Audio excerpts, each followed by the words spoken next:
Hello and welcome back. मैं अपूर्व तिवारी एक बार फिर आपका स्वागत करता हूं आपके अपने यूट्यूब चैनल अथर्व एकेडमी पर। आज हम आपके लिए लेकर आए हैं 200 से ज़्यादा सामान्य प्रबंधन के महत्वपूर्ण प्रश्न, जो कि आपको पटवारी के एग्ज़ाम में बहुत ही हेल्पफुल रहने वाले हैं। यदि आप चैनल पर नए हैं तो प्लीज़ चैनल को सब्सक्राइब करें और ज़्यादा से ज़्यादा शेयर करें। आइए तो शुरू करते हैं आज के पहले क्वेश्चन के साथ। लेखा मानक क्या होते हैं? यह दोस्तों लिखित नीति अभिलेख होते हैं। लेखा मानक किसके द्वारा जारी किए जाते हैं? यह लेखांकन विशेषज्ञ, सरकार या नियामक अन्य संस्थानों द्वारा जारी किए जाते हैं। ICAI का फुल फॉर्म क्या है? दोस्तों इसका full form institute of chartered accountant of India है। भारत में लेखा मानक एक किस विषय में व्याख्या करती है? भारत में लेखा मानक एक लेखांकन नीतियों का प्रकटीकरण से संबंधित है। लेखांकन मानक बोर्ड की स्थापना कब की गई? दोस्तों यह 1977 में की गई। एक निश्चित अवधि में सुनिश्चित एवं सुपरिभाषित सामाजिक आर्थिक लक्ष्यों की प्राप्ति के लिए देश में उपलब्ध आर्थिक संस्थानों का विवेकपूर्ण ढंग से समन्वय एवं नियंत्रण किया जाता है, वह क्या कहलाता है? दोस्तों यह आर्थिक नियोजन कहलाता है। संपत्तियों को व्यवसाय में किस उद्देश्य हेतु रखा जाता है? दोस्तों यह आगम उपार्जन हेतु रखा जाता है। विपणन में किस की प्रतिक्रिया सबसे महत्वपूर्ण मानी जाती है? दोस्तों ग्राहक की प्रतिक्रिया सबसे महत्वपूर्ण मानी जाती है। नेतृत्व की पुरानी विचारधारा नेता के विषय में क्या कहती है? दोस्तों नेता जन्म लेते ही तैयार नहीं किए जाते हैं। स्टॉक किए गए माल के आकार व प्रतिशत की विशिष्टता को कौन दर्शाता है? दोस्तों इन्वेंट्री दर्शाता है। भारत में लेखा मानक 3 किस विषय की व्याख्या करती है? यह नकदी प्रवाह विवरण की व्याख्या करती है। भारत में लेखा मानक 5 किसकी व्याख्या करती है? दोस्तों यह मूल्यह्रास रेखा की व्याख्या करती है। आवेदन प्रपत्र पर विवरणों के लिए क्या शब्द दिया जाता है, जिसमें सामान्य रूप से उम्मीदवार का नाम, जन्मतिथि, लिंग, वैवाहिक स्थिति, पता आदि शामिल होते हैं? दोस्तों इसको व्यक्तिगत जानकारी बोलते हैं। उच्च अधिकारियों द्वारा नियोजित व्यवहार क्या कहलाता है? दोस्तों यह औपचारिक संगठन कहलाता है। लेखाकरण का प्राथमिक कार्य क्या है? लेखाकरण का प्राथमिक कार्य दोस्तों वित्तीय लेन देन से संबंधित जानकारी रखना है। आकस्मिक देयताएं किसमें दिखाई देती हैं? यह तुलन पत्र पर लिखा हुआ एक नोट्स पर दिखाई देती है। वित्तीय प्रबंधन का निर्णय प्रकार किन निर्णयों से खंडित किया जा सकता है? यह निवेशक और वित्तीय परिसंपत्ति प्रबंधन में खंडित किया जाता है। एक मशीन को खरीदा जाना किस प्रकार का व्यय है? दोस्तों यह एक पूंजी व्यय है। नेतृत्व का विशेषक सिद्धांत क्या है? यह दोस्तों नेताओं में जन्मजात लक्षण से संबंधित है। जब पुस्तकों के एक ही सेट बैंक खाता में रखा जाता है तो वह क्या कहलाता है? दोस्तों उसे संयुक्त बैंक खाता बोलते हैं। किसी ठहराव के अभाव में साझेदार लाभ हानि किस प्रकार बांटेंगे? दोस्तों वह समान अनुपात में बांटेंगे। दोस्तों यह सभी सामान्य प्रबंधन के प्रश्न पटवारी एग्जाम के लिए बहुत ही महत्वपूर्ण है, इसीलिए कम से कम समय में ज़्यादा से ज़्यादा प्रश्न कराने की कोशिश कर रहा हूं, तो वीडियो में एंड तक जरूर बने रहें। नेक्स्ट क्वेश्चन, प्रशिक्षण क्यों महत्वपूर्ण है? संगठन के विकास के लिए महत्वपूर्ण है। प्रबंधकों द्वारा सर्वोत्तम विकल्प का चुनाव करना क्या कहलाता है? दोस्तों इसको निर्णयन कहते हैं। कौन फैसले ले और निर्णय लेने में वस्तुनिष्ठ, विशेषात्मक और अव्यक्तित्व हो जाता है? दोस्तों चिंताशील व्यक्ति। लोक सेवा आयोग किस प्रकार का प्रबंध का रूप माना जा सकता है? दोस्तों मानव संसाधन प्रबंधन का। आपको कितने स्टाफ की जरूरत है और क्या आवश्यकता हो की पूर्ति के लिए स्वतंत्र ठेकेदार या भाड़े पर कर्मचारियों की सेवा लेने की जरूरत है? इसकी पूर्ति कौन करेगा? दोस्तों इसकी पूर्ति मानव संसाधन प्रबंधन करेगा। वित्तीय विवरण किसका भाग है? दोस्तों यह एक लेखांकन का भाग है। राजनीतिक चुनौती मानव प्रबंधन की किस प्रकार की चुनौती है? दोस्तों यह एक बाहरी चुनौती है। किसी कंपनी ने एक अभिनेता को अपने उत्पादन के प्रचार के लिए चुना है, किस प्रकार का प्रक्रिया का भाग है? दोस्तों यह विपणन प्रक्रिया का भाग है। सामान स्टॉक के एक शेयर का बाजार मूल्य किसके द्वारा निर्धारित किया जाता है? दोस्तों यह शेयर खरीदने और बेचने वाले व्यक्तियों द्वारा निर्धारित किया जाता है। कौन सा कौशल दुकान में भूमि तल स्तर पर एक कार्यकर्ता के लिए अधिक महत्वपूर्ण है? दोस्तों यह तकनीकी कौशल महत्वपूर्ण है। किस प्रकार के लोगों में व्यक्ति निश्चितता, विचारों की भीतरी दुनिया, भावनाओं एवं विचारों पर केंद्रित रहते हैं? दोस्तों अंतर्मुखी लोगों में। ध्यान आकर्षण या लालच की कला जो व्यक्ति में किसी कार्य को करने की इच्छा एवं जिज्ञासा उत्पन्न कर दे, क्या कहलाती है? दोस्तों यह अभिप्रेरणा कहलाती है।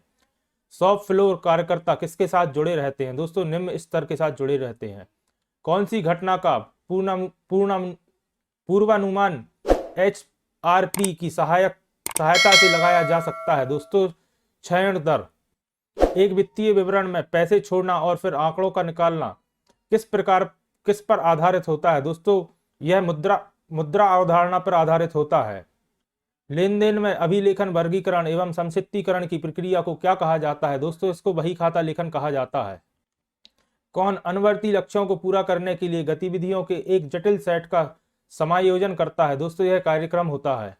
एक ब्रांड का मौखिक हिस्सा है वह भाग जिसे बोला या लिखा जा सकता है किस नाम से जाना जाता है? दोस्तों यह ब्रांड का नाम से जाना जाता है। International public management association for HR का संबंध किस प्रबंधन से है? दोस्तों मानव संसाधन प्रबंधन से। एचआर का फुल फॉर्म ह्यूमन रिसोर्स होता है। दोस्तों कौन सी प्रबंध शैली उत्पादन के प्रति निम्न सरोकार और लोगों के प्रति निम्न सरोकार के द्वारा अभिलक्षित की जाती है? दोस्तों इसे आबद्धता प्रबंधन शैली बोलते हैं। परिचालन प्रभावित किसमें परिवर्तन के कारण को मापता है और ईबीआईटी पर क्षमता का संचालन करता है? दोस्तों विक्रय परिमाण। विपणन का मुख्य बिंदु किसे कहा जाता है? दोस्तों ग्राहक को। प्रत्येक उच्च अधिकारी अपने अधीनस्थों को कुछ शक्तियां और कार्य सौंपते हैं ताकि अधीनस्थ कर्मचारी प्राप्त सत्ता के आधार पर अपने कर्तव्यों का पालन कर सकें। यह पद सौंपना कौन सा गुण है? दोस्तों यह सत्ता का प्रत्यायोजन है। किसी साझेदार संलेख में ऋण पर ब्याज के विषय में कोई बात ना लिखी हो तो ऋण पर कितने प्रतिशत ब्याज दिया जाता है? दोस्तों यह 6% दिया जाता है। मकान मालिक को चुकाया गया किराया कहाँ क्रेडिट किया जाता है? दोस्तों यह रोकड़ खाते में क्रेडिट किया जाता है। विक्रेता सूची में एक वस्तु के बारे में विशिष्ट विवरण क्या कहलाता है? दोस्तों यह उत्पाद मद कहलाता है। रोकड़ बही के अनुसार बैंक ओवरड्राफ्ट क्या है? दोस्तों यह एक जमा शेष है। कौन कार्यशील पूंजी का स्रोत नहीं है? दोस्तों असुरक्षित आवधिक ऋण कार्यशील पूंजी का स्रोत नहीं है। अभिप्रेरणा व्यक्तियों की दशा का वह समूह है जो निश्चित उद्देश्य की पूर्ति के लिए निश्चित व्यवहार को स्पष्ट करती है। यह कथन किसका है? यह कथन वुडवर्थ का है। ब्रूम ने अभिप्रेरणा का कौन सा सिद्धांत प्रतिपादित किया है? यह प्रत्याशा सिद्धांत है। जहां पर प्रबंध का कौशल उच्च स्तर का होता है वहां क्या संभावना बनती है? दोस्तों वहां सतत विकास की संभावना बनती है। उपभोक्ता संचालित विचारधारा सर्वोपरि किसे माना जाता है? उपभोक्ता को माना जाता है। एक संगठन का कौन सा कार्य कर्मचारियों को कौशल और लक्ष्य क्षमताओं को बढ़ाता है? दोस्तों यह प्रशिक्षण है। कच्चे माल की खरीद के लिए भुगतान और बिक्री से नकदी की वसूली के बीच के समय अंतराल को किस रूप में जाना जाता है? इसे दोस्तों नगद चक्र के रूप में जाना जाता है। क्या लोगों को आंकने की प्रवृत्ति है जो कि उस समूह के अवगम पर आधारित है जिससे वे संबंधित होते हैं? इसे स्टीरियोटाइपिंग रूढ़िवादिता बोला जाता है। न्यूनतम मजदूरी अधिनियम कब पारित किया गया? यह 1948 में पारित किया गया। यदि किसी देय तिथि को अचानक अवकाश हो जाए तो अगली देय तिथि क्या होगी? दोस्तों यह अगला दिन होगा। किसी बालक किसी कार्य को अपनी इच्छा से करता है तो वह कौन सी प्रेरणा है? दोस्तों यह सकारात्मक प्रेरणा है। कौन से सिद्धांत में माना जाता है कि नेताओं में कुछ सहज व्यक्तित्व लक्षण होते हैं? इसका जवाब होगा नेतृत्व का विशेषक सिद्धांत। क्या कर्मचारियों की संख्या को संदर्भित करती है जिसका प्रबंधन प्रभावी ढंग से वरिष्ठ कर सकता है? दोस्तों इसको नियंत्रण विस्तृति कहते हैं। सरकार की नीतियां और कार्य किसे संदर्भित करते हैं? यह आर्थिक पर्यावरण इकोनॉमिक एनवायरनमेंट को संदर्भित करते हैं। एक मशीनरी की खरीदारी किसका एक उदाहरण है? दोस्तों यह पूंजी व्यय का एक उदाहरण है।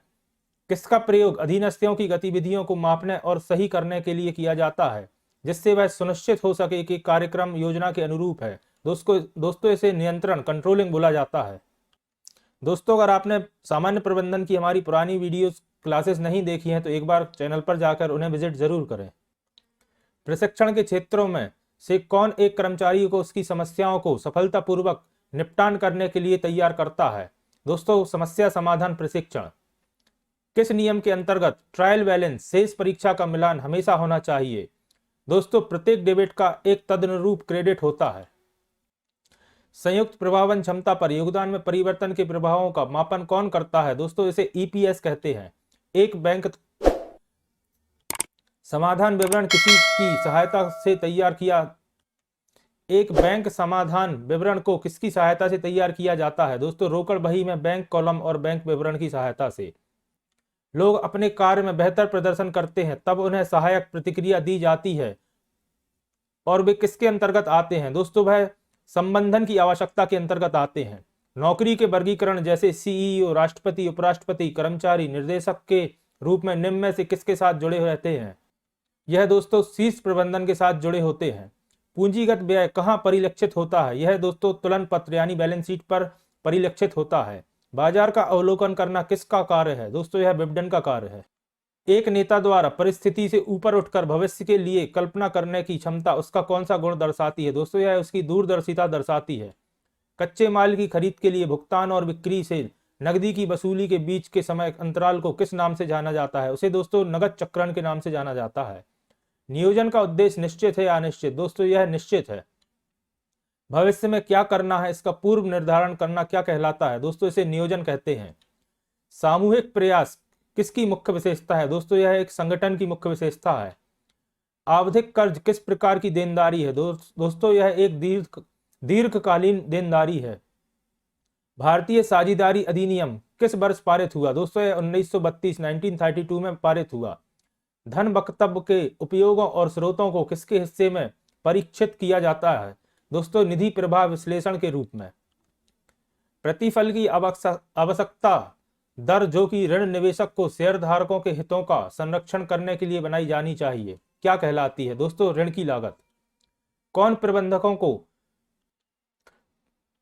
परिष्कृत प्रणाली विकसित करने में मदद करता है जिससे सूचना पर बेहतर नियंत्रण मिलेगा? दोस्तों इसे कंप्यूटर आधारित प्रणाली कहते हैं।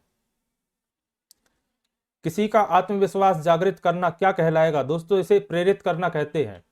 वित्तीय प्रबंधन एक व्यवसाय की वह संचालनात्मक प्रक्रिया है जो कुशल प्रयत्नों के लिए आवश्यक वित्त को प्राप्त करना तथा उसका प्रभावी ढंग से उपयोग करने हेतु उत्तरदायी होता है। यह कथन किसका है? दोस्तों यह कथन जी.एल. मैसी का है। वस्तु या सेवा के उपयोग में इकाई वृद्धि करने पर प्राप्त होने वाले लाभ को क्या कहा जाता है? दोस्तों वस्तु या सेवा की सीमांत उपयोगिता कहा जाता है। संगठन को सत्ता का औपचारिक ढांचा किसने कहा है? दोस्तों लूथर गुलिक ने कहा है। ईएसओपी का संबंध किससे है? दोस्तों मानव संसाधन प्रबंधन से। लेखांकन की दोहरी लेखा प्रणाली किस प्रकार की पद्धति है? दोस्तों यह एक वैज्ञानिक पद्धति है। नियंत्रण प्रस्तुति को निर्धारित करने का सूत्र किसने प्रस्तुत किया? दोस्तों इसे बी.ए. ग्रेकुनास ने प्रस्तुत किया। निम्नलिखित में से कौन सा निधि का स्रोत है?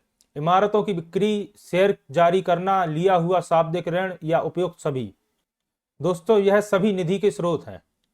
एक अनूठा प्रतीक जो कि ब्रांड का हिस्सा है किस रूप में जाना जाता है? दोस्तों उसे लोगो कहते हैं। क्या संख्यात्मक पदों में दी गई भविष्य अवधि के अपेक्षित परिणामों को संदर्भित करते हैं? दोस्तों बजट।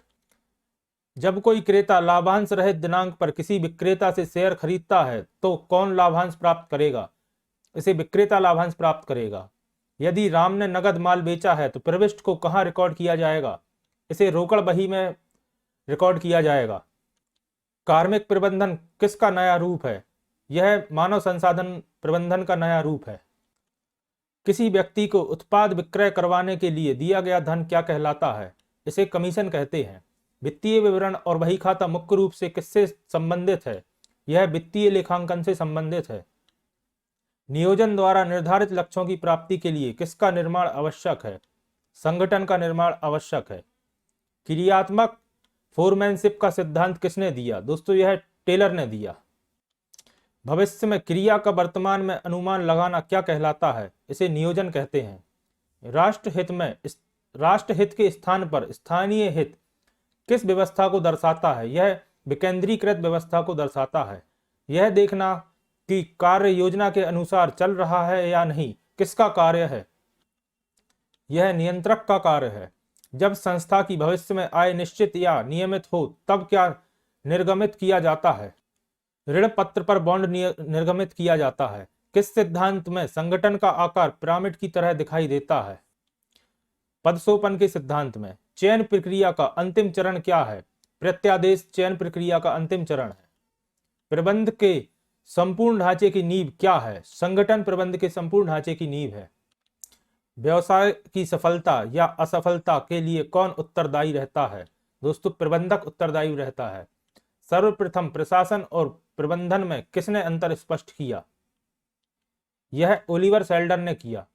जब आप अंतिम लेखे को तैयार करते हैं तब आप पुनः प्राप्त हुए बैड डेस्ट अशुद्ध ऋण लेखे को कहां स्थानांतरित करेंगे? इसे लाभ हानि लेखा में करते हैं। वे प्रबंधक जो युक्तिपूर्ण नियोजन अभ्यास में शामिल होते हैं किस वातावरण में कार्य करते हैं? दोस्तों वह अनिश्चितता के वातावरण में कार्य करते हैं। परिसंपत्ति जो अल्प समय अवधि के अंदर नगद में परिवर्तित की जा सकती है क्या कहलाती है? दोस्तों इसे तरल परिसंपत्ति लिक्विड फंड्स कहते हैं। कौन एक स्थायी परिसंपत्ति नहीं है? छोटे औजार एक स्थायी परिसंपत्ति के अंतर्गत नहीं आते। गुडविल काय का एक उदाहरण है? दोस्तों गुडविल एक अमूर्त संपत्ति का उदाहरण है। किसी समस्या को हल करने के लिए कार्य विधि की पहचान करने और चुनने की प्रक्रिया क्या कहलाती है? दोस्तों इसे निर्णय निर्माण कहते हैं। वस्तु की प्राकृतिक विपणन निर्णय को प्रभावित करने वाला कौन सा घटक है? दोस्तों यह एक बाह्य घटक है। चेक क्या है? चेक एक विनिमय पत्र है। ESOP का पूर्ण रूप क्या है? दोस्तों एम्प्लॉय स्टॉक ऑप्शन प्लान इसका पूर्ण रूप है। विशिष्टीकरण एवं कुशलता की संगठन का ढांचा निर्धारित कर रही है, यह क्या दर्शाता है? दोस्तों मानव संसाधन में परंपरागत सिद्धांत बाहर होते जा रहे हैं, यह दर्शाता है। लोक लेखा समिति किस प्रकार की समिति है? दोस्तों यह एक नियंत्रक समिति है। लोक लेखा समिति किस पर नियंत्रण रखती है? यह सार्वधानिक वित्त पर नियंत्रण रखती है। फार्म में भरी गई ग्राहकों की प्रतिक्रिया किस प्रकार की सूचना है? दोस्तों यह एक बाहरी सूचना है। बिक्री प्रबंधन का एक सामान्य उद्देश्य क्या है? वितरण के लिए उपयुक्त चैनल का चयन करना। नेक्स्ट क्वेश्चन, दो या दो से अधिक व्यक्तियों के तत्वों, विचारों और भावनाओं का आदान प्रदान क्या कहलाता है? दोस्तों यह संप्रेषण कहलाता है। योजनाओं एवं अन्य सहायक पुस्तकों में खाता बही में प्रविष्टियां रखने की प्रक्रिया क्या कहलाती है? दोस्तों इसे खतौनी कहते हैं। प्रबंधकों में विश्लेषण एवं विकास में कौन सहायक है? दोस्तों संगठन। जहां लेखा कर्म समाप्त हो जाता है वहां क्या आता है? वहां अंकेक्षण आता है। अनौपचारिक संगठन में सत्ता का प्रभाव किस ओर चलता है? दोस्तों यह नीचे से ऊपर की ओर चलता है। औपचारिक संगठन में सत्ता का प्रभाव किस ओर चलता है? दोस्तों यह ऊपर से नीचे की ओर चलता है। किसी कर्मचारी के कार्य की प्रशंसा करना तथा पुरस्कार देना क्या कहलाता है? दोस्तों इसे अभिप्रेरणा कहलाता है। अगर आपने दोस्तों अभी तक वीडियो लाइक नहीं करी है तो लाइक जरूर कर दें, इसे भी अभिप्रेरणा ही कहते हैं। सत्ता का एक स्थान पर सिमट कर ना रहना बल्कि इसका हस्तांतरित होना क्या कहलाता है? दोस्तों इसे सत्ता का प्रत्यायोजन कहते हैं। स्थिर लागत पर कोषों का प्रयोग करना क्या कहलाता है? दोस्तों समता पर व्यापार करना कहलाता है। प्रबंधकीय कार्यों के लिए मंच कौन तैयार करता है? दोस्तों संगठन तैयार करता है। किसने कहा कि बजट एक निश्चित अवधि के लिए सरकार की वित्तीय योजना है? यह दोस्तों टेलर ने कहा। जब एक व्यक्ति दो या दो से अधिक विषम उम्मीदों को पूरा करता है तब परिणाम क्या होता है? दोस्तों इसे भूमिका संघर्ष कहते हैं। जो एक कंपनी सर्वश्रेष्ठ करती है उसे किस रूप में जाना जाता है? उसे दोस्तों कंपनी की मूल सक्षमता कहते हैं। कौन मजबूर, नियंत्रित और निर्देशित लोगों के साथ प्रबंधित रहने के लिए पारंपरिक दृष्टिकोण को प्रदर्शित करता है? यह कथन किसका है? दोस्तों यह मैकग्रेगर का सिद्धांत है। कौन चालू देनदारियों का गठन नहीं करता है? दोस्तों देनदार चालू देनदारियों का गठन नहीं करता है। पोस्ट कॉर्ब का सिद्धांत किसने प्रतिपादित किया? दोस्तों लूथर गुलिक ने। पोस्ट कॉर्ब का पूर्ण रूप क्या है? दोस्तों planning, organising, staffing, directing, coordinator, reporting and budgeting. नियोजन, संगठन, कर्मचारी निर्देश देना, समन्वय, रिपोर्ट देना एवं बजट बनाना।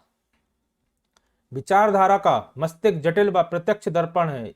यह एक ऐसा प्रयोग है जिसमें मानसिक विचार शक्तियों के रूप में ढलकर सम्मुख आते हैं। यह कथन किसका है? यह कथन दोस्तों जॉर्ज हॉस्टन का है। जो संस्थाएं विभिन्न ग्राहकों में अंतर नहीं करती और अपना विपणन कार्यक्रम अपनाती हैं, यह विपणन मूल नीतियों का कौन सा प्रकार है? दोस्तों यह भेदभाव रहित विपणन नीति है। प्रबलीकरण का सिद्धांत किस पर आधारित है? यह अधिगम सिद्धांत और स्किनर के सिद्धांत पर आधारित है। प्रबंधन का विशिष्ट अध्ययन इसे क्या बनाता है? दोस्तों वह इसे एक पेशा बनाता है। जब कोई कंपनी हानिग्रस्त होती है तो बॉन्ड धारकों को बॉन्ड पर ब्याज का भुगतान करना अनिवार्य है या नहीं? दोस्तों यह अनिवार्य नहीं है। प्रधानमंत्री कार्यालय किस प्रकार का अभिकरण माना जा सकता है? दोस्तों यह एक स्टाफ अभिकरण माना जा सकता है। क्या प्रबंध प्राकृतिक विज्ञान की भांति एक निश्चित विज्ञान है या नहीं? यह एक निश्चित विज्ञान नहीं है। किसी ठेकेदार के माध्यम से भर्ती हो तो वह क्या कहलाएगी? यह प्रत्यक्ष भर्ती कहलाएगी। भावी कर्मचारियों की खोज किस प्रक्रिया में की जाती है? दोस्तों यह भर्ती प्रक्रिया में की जाती है। नेतृत्व की कल्पना किसके अभाव में कठिन है? यह अनुयायियों के अभाव में कठिन है। निर्णय करना क्या कहलाता है? दोस्तों यह निर्णायन कहलाता है। अधीनस्थों का पद प्रदर्शित करना क्या कहलाता है? यह मार्गदर्शन कहलाता है। किसी संगठन में निर्णय लेने के केंद्र जितने कम होंगे वह उतना ही अधिक क्या माना जाएगा? वह उतना अधिक केंद्रीकृत माना जाएगा। संगठन प्रशासन की कौन सी प्रक्रिया है? यह प्रशासन की पूर्व क्रिया है। कार्य शासकीय हो या अशासकीय किसके अभाव में सफल नहीं हो सकता? दोस्तों यह संगठन के अभाव में सफल नहीं हो सकता। तकनीकी तथा नैतिक मापदंडों के अनुसार कार्य क्या करता है? दोस्तों यह प्रबंधन करता है। पर्यवेक्षीय प्रबंधकों को अन्य किस नाम से जाना जाता है? दोस्तों इन्हें प्रथम श्रेणी प्रबंधक भी माना जाता है। पर्यवेक्षीय प्रबंधक प्रबंधन के किस स्तर पर होते हैं? दोस्तों यह सबसे निचले स्तर पर होते हैं। किसी वस्तु के मूल्य निर्धारण को मुख्य रूप से कौन सा तत्व प्रभावित करता है? यह उस वस्तु की मांग निर्धारित करता है। TQM का पूर्ण रूप क्या है? दोस्तों इसे टोटल क्वालिटी मैनेजमेंट कहते हैं। B2B का पूर्ण रूप क्या है? इसे बिजनेस टू बिजनेस कहते हैं। प्रबंध किस प्रकार का प्रयास है? दोस्तों यह एक सामूहिक प्रयास है। किसी कर्मचारी को वेतन के अतिरिक्त पुरस्कार प्रारूप राशि प्रदान करना क्या कहलाता है? दोस्तों वह प्रोत्साहन राशि कहलाएगी। सब एक के लिए और एक सबके लिए क्या दर्शाता है? दोस्तों यह सामूहिक उत्तरदायित्व दर्शाता है। अचानक से किया गया परीक्षण किसका एक रूप है? दोस्तों यह एक नियंत्रण का रूप है। विज्ञापन भर्ती का कौन सा स्रोत है? दोस्तों यह एक बाह्य स्रोत है। आज का आखिरी प्रश्न दोस्तों, ख्याति क्या है? यह एक स्थायी और अमूर्त संपत्ति है। ये थी हमारी दोस्तों वीकली रिवीजन की क्लास, जिसमें आज हमने 200 से ज्यादा सामान्य प्रबंधन के महत्वपूर्ण प्रश्न रिवाइज किए हैं। इसी तरह की sir revision classes weekly upload करता रहूंगा। साथ ही दोस्तों सामान्य प्रबंधन की हमारी बाकी क्लास भी जरूर देखें। धन्यवाद दोस्तों।